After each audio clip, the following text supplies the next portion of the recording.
Hi everyone, it's Jennifer from Mountain Meat Shares. I'm here at our Rusty Nail Farm on this rainy April morning. This is Mina. She's going to share the video with me and hopefully not eat the tripod. I'm giving her some apples from last year that I've stored in the cellar, and she's really excited about them. Her sister Willow is over here, but Willow doesn't love the apples so much, so she just lets Mina have them all.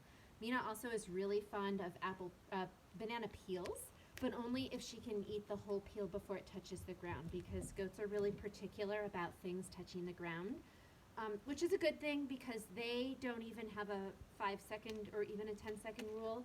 And there's actually an evolutionary reason for that. Goats are really susceptible to parasites, and so obviously when your food is touching your poop, it's not a great thing for parasites. So here's Willow, but she probably won't eat this. They also are really particular about not eating things that their friends have eaten.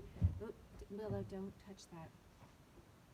So anyway, I wanted to chat with you a little bit today about what's been in the news about some of our meat processing plants here in the United States. And it's disturbing news.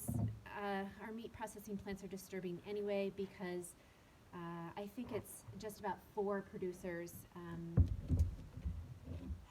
4 meat production plants process almost all of the meat that we eat in the United States. And so that's a bit of a monopoly that causes problems for sourcing labor and price fixing with the farmers. And as we can see now, the health and safety of the workers. And so I just wanted to talk a little bit about what it's like to get your meat from a local producer.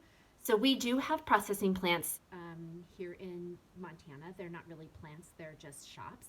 There are 3 types of shops that are licensed by the state. One is called a custom exempt shop, and that's the ones that you see that will process someone's deer during hunting season, or elk, or someone's local cow.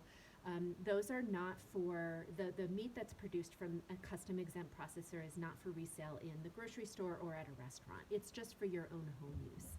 The next level of certification in the United States, or in our state of Montana, is called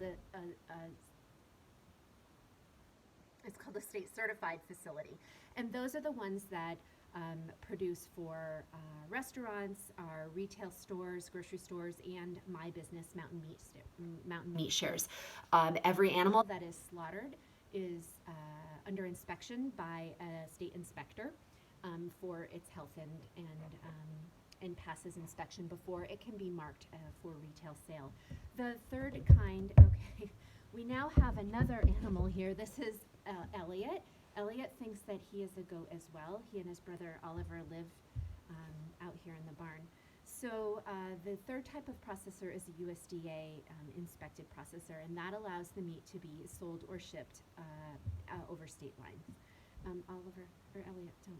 So those are the 3 kind of processors we have here in the state of Montana. They are very small, each of them. For Mountain Meat Shares, we use 3 different processors. We use Clark Fork Custom Meats in Plains, Montana, with Mike and Joanne Fry as the owners.